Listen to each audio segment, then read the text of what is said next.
رب العالمين الصلاة والسلام على رسول الله ومهدسيهين مامولكا دugsiga sare macallimiin iyo ardayba sida qiimaha badan leh noogu soo dhaweeyeen dugsiga oo ka socono dugsiga hablaha Irshad Girls Primary School ugu horeyn waxaan ku bilaaban doonaa waxa lagu bilaabo kelmad waxa ugu khayr badan kalaamka Ilaahay subhanahu wa ta'ala waxaan ku soo dhaweyn doonaa Faadumo Maxamed Faarax. أعوذ بالله من الشيطان الرجيم. الله لا إله إلا هو الحي القيوم لا تأخذه سنة ولا نوم له ما في السماوات وما في الأرض من ذا الذي يشفع عنده إلا بإذنه يعلم ما بين أيديهم وما خلفهم ولا يحيطون بشيء من علمه إلا بما شاء وسع كرسيه السماوات والأرض ولا يؤوده حفظهما وهو العلي العظيم. imika waxaan ku soo dhaweyn doonaa maamulaha dugsiga Irshad Secondary School mudane soo dhawo. بسم الله الرحمن الرحيم الحمد لله رب العالمين وبه نستعين على أمور الدنيا والدين وصلى اللهم على نبينا محمد وعلى آله وصحبه وسلم. أما بعد السلام عليكم ورحمة الله وبركاته. مركوجوه رئيسه وحنو مخدقنا إلهي سبحانه وتعالى. مرلباتك وحنو آذو مخدقنا مامولك إيا معلمين تا إيا أرضيدا كسعوتا دوكسيغا هوسا دحي الإرشاد قيبتها بلها نحن نكون سوى دوينينا دوكسيغا سري الإرشاد سكندري خدانو نهاي مامولكا معلمين تا إيا أرضيدا با وحن دلين هاي كو سوى دوادا دوكسيغيني لاباد سكندريغا الإرشاد سكندري runtii waqtiga aad soo hurteen iyo xiisadaha aad soo goyseen iyo shaqada aad ka timaadeen aad iyo aad baan idinkaga mahadcelinaynaa Soomaalida waxay tiraahdaa geel jire geela waa wada jiraa waanu kala jiraa inagu waxaynu nahay intii wax wada jiranaysay waxaynu isku nahay hal qoys oo kaliya imika halkan aan fadhinaa waxa weeyaan xafiiskii director ma taqaanaan waa halka looga taliyo dhammaan dugsiyada al-Irshad waa xarunteedii yaa u mas'uula Maxamed Aadan Askar soo maaha ku xigeenkuna waayo Sheekh Daahir Aadan Muuse waa meel inoo dhex runtii haynaga soo fogaato oo iskuulada primary-ga ka soo fogaatay oo maslaha ahaatee laakiin waa goob inoo dhexa oo laga maamulo dhammaan dugsiyada al-Irshad waxay ku tusaysaa in dugsiyada al-Irshad ay yihiin hal qoys oo kaliya waxaynu nahay hal jid juz واحد جزء لا يتجزأ midaan kala goyn baan nahay runtii mar labaad waa idin mahadcelinaya waxaan runtii u fadhinaa maanta oo soo diyaariseen oo aynu u fadhinaa inaan ka wada faa'iideysano barnaamijkeennii muddada inoo soo socday ee ahaa qara'tu lakal kitaab waxa weeyaan runtii al-Irshad waxay dheertay iskuulada kale waxaan rabnaa aqoonta aan baranayno inaan u bedelo practical oo aan noqon oo kaliya waxaan ku qaadano laabaha oo halkan iskaga jira ka bacdina iskaga qaada waxaan rabnaa inaynu noqoto wax loo arko nolosha aqoon nolosha wax ka bedesha oo practical ah imka barnaamij baanu saaka runtii dugsiga sare ku qaadanay laba barnaamij bay ahaayeen mid wuxuu ahaa maxaa dilay hankaagii inaad han yeelato oo aad meel gaadho oo aqoontan iyo xirfadahan aad baranayso aad u bedesho practical wax dhiiri gelinaya runtii ahaa barnaamij kale runtii aanu lahayno oo ahaa maamulka ku-xigeenkii dugsiga sare al-Irshad oo runtii naga ag bedelanayay ama shaqada ka tegayay oo shaqo kala gelayay ayaa waxaan u sameynaynaa isagana sagootin iyo sii nabadgelyeyn markaa waxaan uga socdaa waxaan rabnaa oo dugsiyada al-irshaad siyaasadooda ay yihiin inay aqoonta u bedelaan ficil inay ficil u bedelaan ardayda kale ee reer somaliland aynu isku midka nahayna aynu tusaale u noqono oo tusaale ahaan iminka qofku marka uu la yidhaahdo loo xil saaro adigii adigu soo diyaariya buug hebel soo diyaariya qofka muxuu samaynayaa maxaa ka baxaya juhdi badan dadaal badan faham badan fiirsi fara badan isagoo intii xambaarsan markuu yimaado miyaa intaa lagu daynayaa su'aale laga weydiinaya deedna qof matalan intuu madashanoo kala yimaado su'aale la weydiin doono hadhow muxuu ka taxadirayaa inuu margado ama uu soo tuuri waayo deedna wuxuu samaynayaa si deeply ayuu runtii wuxuu soo akhriyayaa oo uu soo xafidayaa dabadeedna maxaa ka wada faa'iidaysanaya intii kale ee iyagoo aan runtii soo akhrin oo dhani maxay kaga faa'iidaysanayaan su'aalaha qof walba isagoo buuggii macluumaad fiican ka haya ayuu runtii tegayaan waxaan rabnaa aqoonta caynkaas inaan samayno aad iyo aadna waa idinku soo dhawaynayaa waa ku mahadsantihiin hal mid uun baan doonaya in maanta wadaagno waxaad tihiin eedharkii soo maaha eedharku sanadkan waa imisa cabdisamedow ayaa fadhiya maasha allah allaha barakeeyo 150 maasha allah waa khayr weeye runtii berri toole haddii aynu noolaano waxaa gebagabaynaysaan waxbarashadii dugsiga dhexe soo maaha halkee u gudbaysaan dugsiga saraa bilaabaysaan dugsiga sare waan idiin sheegay iminka 6 class baa ayaa runtii dhigtaa 6 class baa dhigtaa oo foowan oo ardaydii sanadkii dhawatay soo qalin jabisay sidan oo kale 6 class baa way buuxaan waan idiin sheegaya wallahi 6 class baa way buuxaan sanadka dambe waxaan isweydiinaynaa talo imisa class oo wananka ah ku qaabishaan ayaa idiin banaanaan doona imka intaanu hubno waa 2 class waan idiin sheegayaa malaha 6 class arday ku dhawina way noqotay oo waxaan ku niri iskuulku u buuxaaye raalli ahaada walaa fakhra wallahi faanna maaha iyadoo ay sidaa tahay waxaan haynaa oo imika aan hubnaa haddii alla yidhaahdo aynu gaadhno 2 class oo keliya ma garan karo hadhow tole haddaan wax macnayno wax soo bixi doona ma galaas ma nacrif laakiin inta imika ku talagelku yahay waa maxay oo keliya waa 2 class sidaas la ajligeed waxaan rabnaa labada galaas ee imika aanu hubno 2 galaasba inay yimaadaan oo ay buuxiyaan al-irshaad primary inama yahab laba maxaan sidaa u leenahay ma waxaas leedihiin yani xudxudashaa ku jirto oo waa maaragtay waxaa la rabaa in iskuulkii lasoo tacmiiriyo already waanu haynaaba wallahi laakiin adeer waxaynu nahay waanigaa idiin qadimayo hal qoys baynu nahay al-irshaad baynu nahay tusaale yar baan idin siinayaa shalay tole waxay la soo hadlay maxamed cabdirasaaq jibriil yaa garanaya maxamed cabdirasaaq jibriil waaniyo cajiib wey miyaanu qaaf maamulihiin nin shalay ahayn dee waxa ii yara muuqatay imka halkaa iga yara muuqataa isku xidhnaansha la'aan baa ii yara muuqataa oo annaga secondary-go idinka soo fog ba iska daayo idinka laftiinnii gaab baa yara jiraan yara dareemaya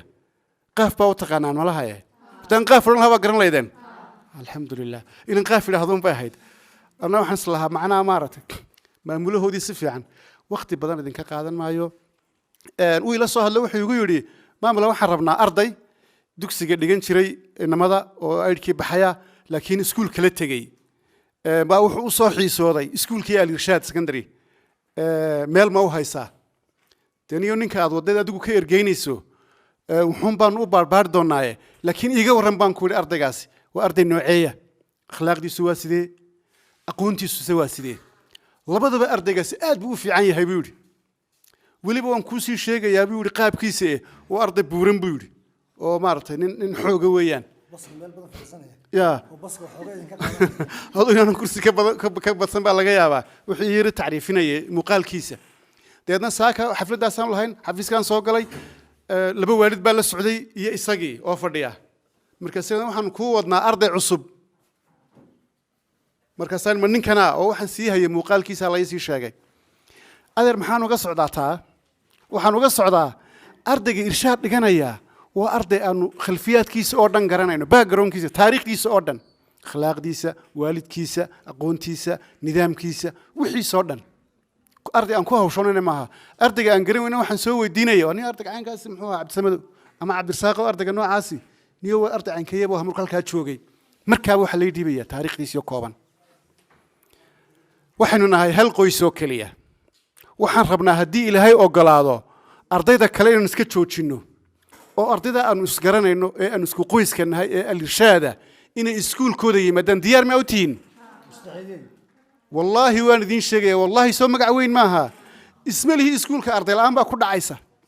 waayo anigaa idiin sheegaya 6 galaas baa iminka buuxa berri toolana 2 galaas baanu haynaa laakiin maxaan rabaa labadaa galaas 2 galaas oo aan garanayo irshaada oo aan hawl badan nagaga bixin inay noqdaan waa idinku soo dhawaynaynaa mar labaad goobtan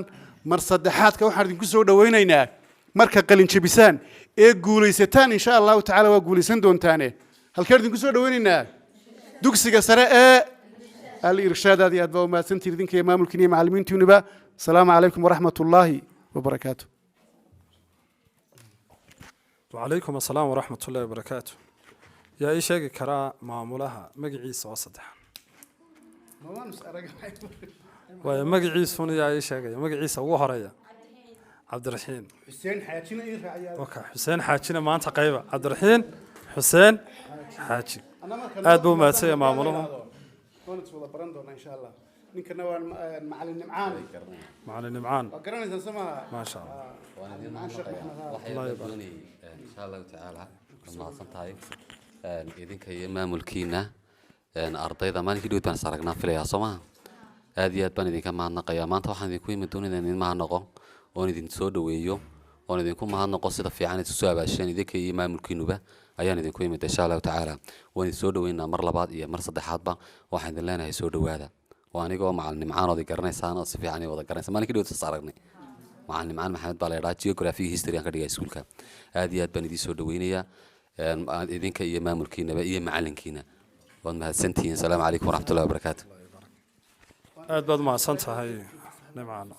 بسم الله الحمد لله وصلى الله على سيدنا محمد وآله وصحبه وسلم إله سبحانه وتعالى وما هدنا ساك إنه كلمية رنتي مؤسسة دين أذو قيمة بدن له وحكرنا ما هدنا مامل قدوس كدمان معلمين يا مامل با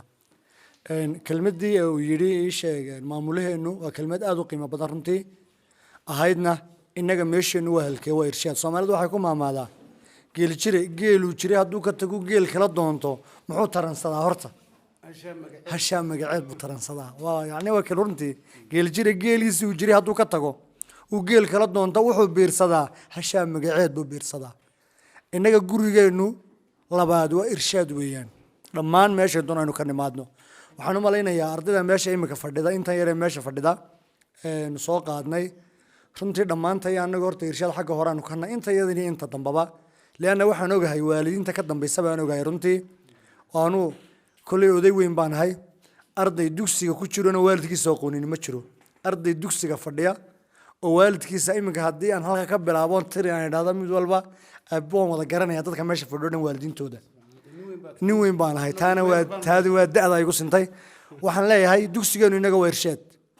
inta dambana kale waad iman doontaan waa markii uu horeysay mar kalena waynu ku soo noqon doonaa inagoo dhammaystiran oo eedhadhkoo dhana waynu iman doonaa haddii la yidhaahdo laakiin waa idinka arkaya kuwii iskuullada kala tegey bal waxaad waraysataan hablihii ka sanadkii hore baxay ee iskuullada kala tegey dhibtay kala kulmeen bal waraysta iyo inta soo noqotay gooraan goor ahayn ciddaa bay ka badan tahay meel lagu garanayo lagu leeyahay ina maxamed muuse diiriye lagu garanayo hadda bal dhegaysaada ha ina maxamed sheekh cabdilaahi cawaale cali guri lagu garanayo mushkila maxaad ka doonaysaa meel kale markaa meel kale miya ya sabax mustafa lagu leeyahay doctor mustafa waa lagu garanaya waa la idin wada garanaya dhammaantiin meelaan lagaa garanayn oo ina ayo loo xifdiyayo ina hebel ha iyo meel adiga iyo aabbaha iyo hooyada iyo family oo dhan la wada garanayo miya la isku doorsanaya iskuma doorsanayo waa qof gurigiisa jooga iyo qof marti tegay haddaad caawa xaafadu marti tagto furaash yar baa lagu dhigi sanqadha suuliga tagaysa dhowri doontaa hadda wax kale iska daa haddaad xaafadiina joogtidna tanna waad soo furi qabkana waad furi kana waad xidhi halkana waad mari doontaa waa dugsigeeni wey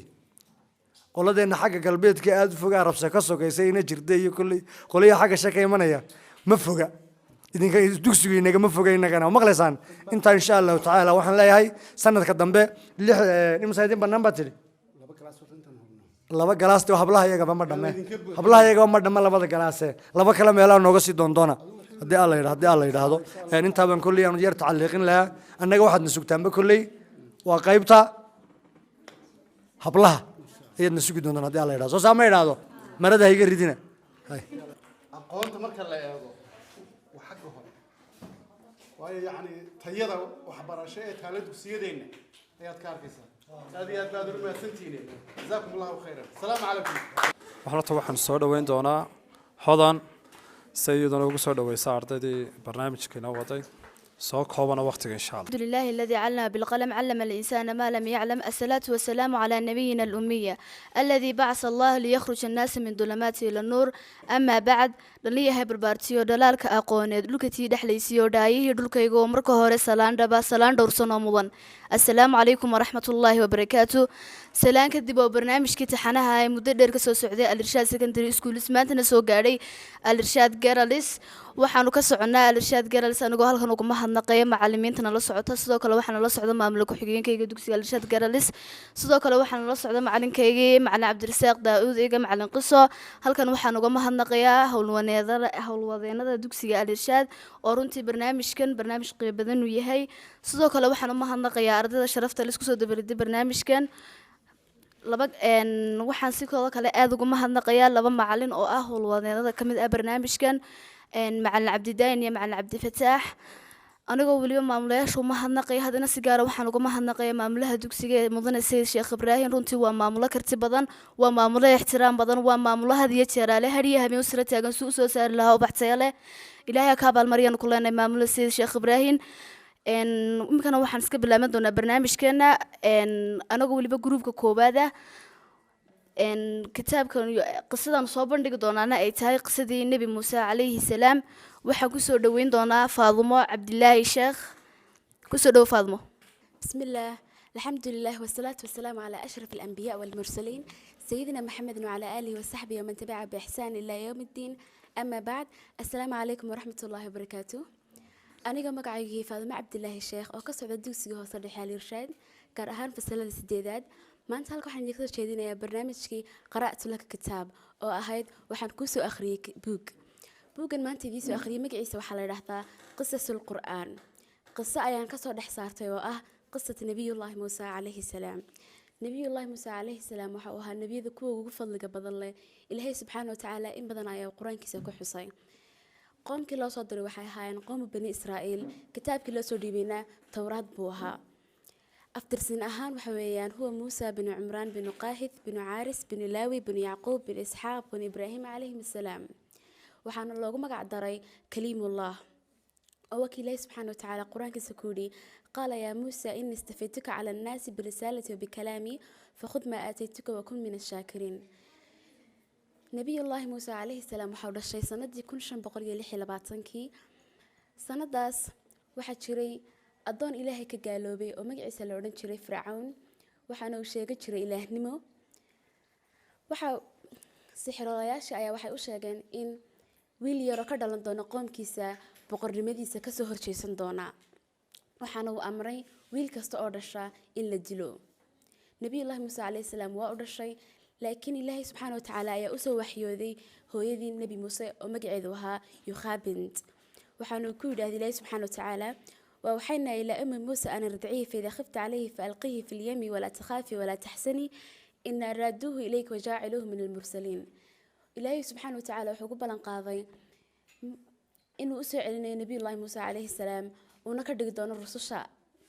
كو فضل قبضان له وحنا أمر الله سبحانه وتعالى إن هدي أي أبقى علمه ذير أي كل ردو تابوت ير أو إنه وبيجي كسي دحديسو sidii ilaahay amray subxaana watacaala ayaa isamaysay nebi muuse hooyadii kadib webigii waabay kusii daysay wiilkii yaraa mar in badan markuu soo socday waxaa uu hor yimaaday qasrigii fircawn waxaana helay askartii fircawn gacmaha waxay ka saareen آسيا oo ahayd gabadhii fircawn radiyallahu canha gabadhii waa ay heshay ilmihii yaraa waxay gabadhaas awood ma aanay lahayn inay wax ciyaala dhasho ilaahay subxaanahu wa tacaala qalbigayga ayaa ku abuuray maxabo ilmaha yar dhinaciisa fircawn baa dhahay waa wiil markaa waan dilaynaa laakiin aasiya ayaa ka horjoogsato ku tiraahday laga yaabaa inuu na anfaco kadib markii uu ogolaaday fircawn waxaa loo baahday gabadh naaska jaqsisay ilmaha yar kadib suuqii ayay dhex gashay arrinkii waxaana ogaatay hooyadii nebi muuse calayhi salaam markay ogaatay kadib waxay xasuusatay ilaahay subxaana wa tacaala ballankii ugu qaaday oo ahayd inuu usoo celiyo ilaahay subxaana wa tacaala hooyadii nebi muuse calayhi salaam waa ay tagtay qasrigii fircawn ayaa ay tagtay wiilkeedii wuu ogolaaday oo naaskeeda ayaa u jaqay laakiin lacag ay siin jireen oo waxay amreen nabiyullaahi muuse calayhi salaam hooyadii inay guriga joogaan aasiya ayaa amartay laakiin waa ay diiday waxayna ku tiraahday gabadh iyo caruur ayaan leeyahay waxayna tageen gurigeedii ayay tagtay ilmaheedii halkaas naas ku jaqsin jirtay lacagna ka qaadan jirtay nabiyullaahi muuse calayhi salaam waa ku koray qasrigii fircawn waxaana loogu yeedhi jirayba wiilkii fircawn maalin maalmaha ka mid ah ayaa nebi muuse calayhi salaam socda ayaa waxaa islaayay wuxuu arkay laba nin oo isdagaalaya labada nin waxay ka mid ahaayeen midna qoomkiisa ka mid ahaa oo qabiilkiisa ka mid ahaa midna wuxuu ka mid ahaa cadowgiisa kala dulminaya wuxuu ahaa kii cadowgiisa ah waxaana uu u hiiliyey kii dee cadowgiisa ah feer quriyata ayuu ka jaray fowkasoo muusa markuu feer ka jaray halkii ayaa ku dhintay kadib dadkii aad ay uga baqdeen fircawn nabiyullaahi muuse calayhi salaam kadib ninkii uu u hiiliyey ayaa ku dheeldheelay markuu nebi muuse sidaaday xaj ku joojiyey ayaa uu ku yidhahday waxaad doonaysaa inaad sidii aad ii dishay ninkii kale dishay ana ii dishid arrinkii fircawn ayaa u gaadhay waxaana la amray in la dilo nebi muuse waa uu baxsaday nebi muuse waxaana meesha gacanta ka galay qoomkii nabiyullaahi shucayb calayhi salaam labadiisii gabdhood ee uu dhalay oo waraabinaya arigoodii kadib waa uu caawiyey marka hore waxay ka cabseen raggan ayay ka xishoonayeen xisho awgeed ayay uga soo noqdeen laakiin waa uu caawiyey oo isaga ayaa u dhaamiyey kadib markuu intuu geed hoos fadhiistay nabiyullaahi muuse calayhi salaam buu yidhahday ilaahu maxaad sidan iigu galaysaa gabdhihiisii nabiyullaahi shucayb calayhi salaam gabdhihiisii mid ka mid ah ayaa maqashay kadib aabaheed ayaa u sheegtay aabaheed markay u sheegtay aabaheed wuxuu ku yidhahday iigu yeedh ninkaas waa loogu yeedhay markii sii socotay waxa uu dabagalay wuxuu ku yidhahday isoo dabagal yacni si amnigeeda u ilaaliyo gabadhii uu dhalay safuura bintu shacayb baa la odhan jiray calayhi salaam waa ay u tageen isagiiyo nabiyullaahi muuse calayhi salaam waa ay u tageen waxaanay nabiyullaahi muuse calayhi salaam wuxuu ka sheekeeyey wax kastoo ku dhacay gabadhiisii safuura ayaa ku tirahday aabo waxa ugu fiican ee la shaqaalaha ninka laga dhigayaa waa nin aamina oo ilaahay ka cabsi badan kadib wuxuu ku dhahday 8 sano ii shaqee haddaad 10 ka dhigtidna waaba axsan anna waxaan kugu ballan qaadaya inaan ku siinayo xoogaa adhiya iyo labadeeda gabdhood jeclaatid inaad guursatid in badan ayaa uu la noolaa intiina waa uu dhammaystirtay maalin ayaa uu ka dalbaday nabiyullaahi shucayb calayhi salaam inuu tago qoomkiisa ayaa u xiisay soo wuxuu dalbaday inuu tago qoomkii bani israa'iil siduu usii socday waxa uu arkay marka hore waddadii bay waayeen meel ay marayaan waxa uu tegey markaa markuu ag marayo buurta duur waxa uu arkay iftiin xoog usoo hilaacayaa kadib iftiinkaas wuxuu nebi muuse calayhi salaam is yidhaahday nebi muuse calayhi salaam baa is yidhaahday dee laga yaaba inay xaafad tahay marka waddadana iyagayna tusi doonaan u tagno nabiyullaahi calayhi salaam iftiinkaas isagoon baa arkayey oo cid kale ma aanay arkin waa uu tagay buurtii duur kadib iftiinkaas wax qiiqa ma lahayn wax uraa ma lahayn iftiin dhinaca ilaahay ah buu ahaa geedna waa uu ku yaalay geed aad iyo aad u qurux badnaa kadib ilaahi subxaana wa tacaala ayaa usoo waxyooday oo ku dhahay oo hadalkiisa caadi u maqlay kabahaaga saar waxaad dhex joogtaa bilwaadi almuqadasi duwa kabahaaga saar waxaad dhex joogtaa bilwaadi almuqadasi duwa nabiyullaahi muuse calayhi salaam waa uu saaray kabihii ilaahay subxaana wa tacaala waa ku dhahay innii ana allaha fakhlacna calayka innaka bilwaadi almuqadasi duwa waxaan ilaahay subxaana wa tacaala waxaa ku dhahay waxaan kuu doortay nebi fastamic limaa yuuxaa dhegeyso waxaan kuusoo waxyoonayo nabi ilaahi muuse calayhi salaam dib ayaa u booday oo waa uu naxay waxa uu ku dhahay ma aaminsaninayo inaan ilaahay subxaana watacaala ahay suu ku dhahday laakiin waa aaminsanahay laakiin ma hubo ku dhahay ushaadan siidaa waa u sii daayay mas ayay noqotay dib ayaa u booday suu ku dhahday gacanta ku qabsaadana waa u qabsaday usheedii bay noqotay mid labaad ayaan ku tusayay ku dhahay gacantaada bidix geli gacantaada midig wadnahaaga dul saar waa dul saaray waa uu soo celiyey waxa uu arkay gacantii iftiimaysa sidaas ayaa uu ku rumaystay nabi ilaahi muuse calayhi salaam in laga dhigay nebi ilaahay soo diray ilaahay subxaana watacaala waxa uu amray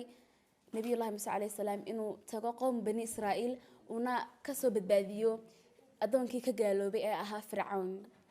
waa uu tegay nabi ilaahi muuse calayhi salaam arrimo badan ayaa ka dalbaday waxoogaa arrimo ayaa ka dalbaday ilaahay subxaana watacaala oo ahayd walaalkii haaruun inuu nebi ka dhigo wasiir uga dhigo ahligiisa qalbigiisana u furfuro oo ilaawo wixii hore cadaawadii hore uu hayay ilaahay subxaana watacaala waa u ogolaaday walaalkiina waxa uga dhigay haaruun ahaa wasiir buu uga dhigay waxay tageen qowm bani israa'iil wadankii bay tageen qowm bani israa'iil nabiyullaahi muuse iyo nabiyullaahi haaruun calayhi salaam waxaana uu nabiyullaahi muuse calayhi salaam waxaana fircawn bay u tageen waxay ku dhaheen waxaanu nahay rasuul dhinaca ilaahay ka timaaday marka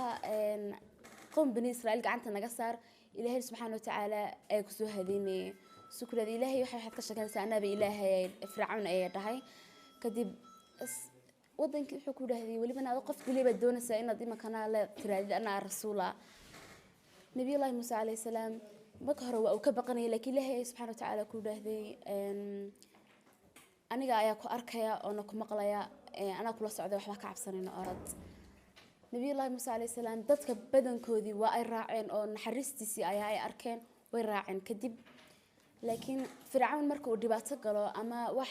dhibaato ay ku yimaadaan dhinaciisa waxa uu u tegi jiray nabiyullaahi muuse calayhi salaam wuxuu ku odhan jiray ilaahay sheegaysid ii bari bal inaan ka baxo dhibaatadaas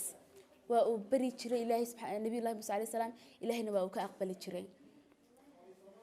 qisada intaa wixii ka dambeeya waxaa sii wada doonta faadimo maxamed faarax kusoo dhawo الحمد لله والصلاة والسلام على رسول الله وعلى آله وصحبه وسلم aad ay u mahadsan tahay faadimo cabdilaahi qisasay nooga warantay inta yar dhimanna waan sii dhamaystiri doonaa insha allah waxay tiri reer bani israa'iil wayna rumeeyeen kadib waan soo koobkoobi doonaa insha allah sidii uu ku halaagsamay fircoon ayaan ka warabi doonaa insha allah reer bani israa'iil markii ay rumeeyeen muuse calayhi salaam waxuu sameeyey inuu waxay doonayaan ay uga baxaan meesha fircoon kadib uu kaxaysto reer bani israa'iil oo dhan nabiyullaahi muuse calayhi salaam kadib habeen madow ay soo wada baxeen wuxuugina way soo wada gurteen kadib markii ay soo socdeen ayaa waxa usoo sheegay mid ka mid a askartiisii fircoon inay reer bani israa'iil ka tegayaan dhulka kadib fircoon wuxuu sameeyey askartiisii ayuu soo wada diyaariyey wayna kasoo daba baxeen si ay kasoo wada daba baxeen kadib waxay ka talaabayeen badda kadib waxay isku soo gaadheen meeshii badda laga talaabayay ay kusoo gaadheen si usoo daba socdeen kadib ilaahay ayaa usoo waxyooday nabiyullaahi muuse calayhi salaam kadib wuxuu ku idhaahday usha ku dhufo badda annaga ayaa kuu furayna jid kadib ushiibuu ku dhuftay badda wayna baddii way kala qaybsantay reer bani israa'iil markii ay ka gudbeen baddii way isku soo xidhantay fircawn aad ayuu u yaabay kadib wuxuu isku qaaday isaguna baddii si uga dhex baxo kadib isaga iyo intii la socoto dhanbay ku halaagsameen baddii markii uu halaagsamayay ayaabuu idhaahay ilaahow iminkan ku ramaynayaa oon ku soo noqonayaa kadib ilaahay wuxuu ku idhaahday hadda waxba lagama aqbalayo nabiyullaahi muuse calayhi salaam sidii ayay ku guulaysteen waxa uu ku dhintay nabiyullaahi muuse calayhi salaam markii nafta laga qaadayey waxa u yimaaday malakul mowt waxa uu ku yidhaahday waxa la ii kaa soo diray inaan nafta kaa qaado kadib nabiyullaahi muuse calayhi salaam uu feedhay malagii kadib uu dhaawacmay kadib malagii uu iska noqday waxa uu ku noqday ilaahay wuxuu ku yidhahay ilaahayow nebiga aad ii dirtay ee nafta kasoo qaada igu tiri uu diiday kadib ilaahay wuxuu ku yidhi waxaad ku tiraahdaa muddo qabso aan nafta kaaga qaadno kolley wad dhimanaysaa laakiin muddo qabso aan nafta kaaga qaadno kadib malakul mowt uu imaaday nabiyullaahi muuse calayhi salaam wuxuu ku yidhaahday ilaahay wuxuu ku idhi qabso muddo aan nafta kaaga qaadno kadib nabiyullaahi muuse calayhi salaam wuxuu yidhaahday kolley haddii aan dhimanayo hadda nafta iga qaada sidaas ayuu ku dhintay nabiyullaahi muuse calayhi salaam dhammaantiin sidaad noogu soo dhaweyseen maamulayaashii iyo macallimiintaba waan u mahad celinayaa ardaydana sidoo kale waan u mahad celinayaa waxaa kaloo u mahad celinayaa maamule sayid sheekh ibraahim oo naga caawiyey inaan barnaamijkan ka qayb galno barnaamijkan markii hore isagoo lagu bilaabay secondariga kadib markii uu anagana soo gaadhay aad ayuu nooga caawiyey maamule sayid sheekh ibraahim inaan kasoo qayb galno sidoo kale waxaan u mahad celinayaa macalin cabdirasaaq daa'uud cige iyo maamule ku-xigeenka cabdisamed aad ayaad u mahadsantihiin idinkuna maad idin leenahay ardayda sidoo kale waan u mahad celinaya ardayda secondariga waad mahadsantihiin dhammaantiin baaraka allaahu fiikuma laba hablood hadday yihiin labadaa hablood ee barnaamijka sida quruxda badan leh qisada usoo jeediyey ilaahay subxaana wa tacaala ka abaalmariyo waqtigii su-aaluhu way iska dhammaadeen barnaamijkuna si fiican oo qurux badan bay labadaa hablood inoogu soo gudbiyeen iminka waxaan ku wareeji doonaa group B iyo inantii usoo diyaarisay barnaamijka iyo hijra jugraafiya hijra dabiiciya waxa weeyaan hijriyada inta ganacsi u tagday ayaa la odhanaya hijra dabiiciya hijra jugraafiyana waxa weeyaan adigoo diintaadii faafiya ayaa la odhanayaa hijra jugraafiya nabigeena calayhi salaatu wasalaam asxaabtii wuxuu amray in ay u hijroodaan magaalada madiina dhammaantood iyagoo si qarsooniya u tegaya oo kumay tegi kareen iyagoo si caadi u baxay waayo gaalada ayaa dilaysay markii laga reebo cali iyo abubakar iyo nimankii gaaladu ay xoog u haysteen intaa ayuun baana raacin abubakar waxa uu la diyaariyay gaadiidkii lagu bixi lahaa isagiiyo nebigu gaadiid muu jirin iminka sida jirta diyaaradiya gaadhi waxaa jiray inay lugahooga amba ku socdaan amba faras amba geel intaasunbay ku hijroon jireen caaisha radiallahu canhu kaanad sawjatu min sawjaati rasuulallah waxay ahayd dumarkii nabigeenu qabay calayhi salaatu wasalaam caaisha waxay tii maalin anigoo fadhiyo gurigii abubakar ayuuna soo maray nebigu xilliguu iman jiray waqti ka horeysa ayaanu abubakar u sheegay inuu u fasaxay inuu la hijroodo gaaladii reer qureysheed way tashadeen waxayna go-aansadeen qabiil kasta in ay kasoo saaraan wiil sida uu dilo nebiga nebiguna lamuu dagaalami kareen waayo waa meesha uu ka dhashay maki ayay ahayd lamuu dagaalami kareen qorshooyinkii gaaladu hase ahaatee ilaahay ayaa ka badbaadiyey qorshooyinka ay u degeen maalin habeenhayd ayaa nebiga gurigiisi lasoo weeraray waxaana soo weeraray gaaladii qureysheed ee qabiiladii dawiilalka ay kasoo saareen ayaa soo weeraray si ay u dilaan nebiga nebigeenu usoo baxay isagoo madaxa kaga wada shubay ciid midkoodna may arag waxaanu akhrinay wajacalnaa min bayni aydiihim sadda wa min khalfihi sadda fa akhshaynaahum fahum laa yubsiruun ayuu nebigeenu akhrinayay markii nebiga may arag nimankii gaalada may arag uu kasoo baxay abubakar iyo nebigu waxay usoo dhaqaaqay dhanka iyo maka ilaahay ayaa ka indhasaabay nimankii gaalada waxayna galeen godkii la oran jiray sawra waxay sii kaxaysteen nin galanayay wadooyinka loo sii maro magaalada madiina oo ahaa nin haysta diinta gaalada laakiin hase haatee nebiga u caawiyey waayo waa kan qabiilkiisi laga yaaba inuu ku jiro mid ka midi siduu nebiga u dilo laakiin isagu u caawiyey nebigeena calayhi salaatu wasalaam ninkaasi uu tusay markii uu tusay wadooyinkii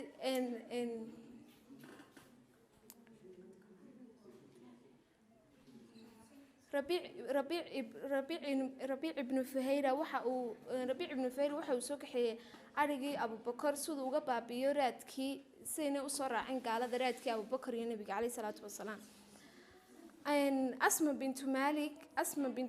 asma bintu abubakar waxay u keeni jirtay cuntada nebiga iyo abubakar cabdilaahi ibnu abubakar waxa uu keeni jiray wararka ka jira magaalada madiina gaaladii way soo raaceen raadkii xoolaha ilaa ay ka yimaadeen meesha ay ka joogaan godkii ay ku jiraan abubakar iyo nebiga calayhi salaatu wasalaam abubakar ayaa lilmeeyo nebiga ayuu ku yiri nebi allow hadduu midkoodna soo eego waanunu arkayaa ayuu u ka baqay inay dilaan waayo godkii ay ku jireen ay gaaladii soo dul istaageen nabigeena calayhi salaatu wasalaam ayaa ku yiri maxaad la baqanaysaa abubakar waxaynu nahay laba ilaahay saddex leeyahay oo una ilaalinayo gaaladii may arag abubakar iyo nebiga godka ay ku jireen may arag nebigeeni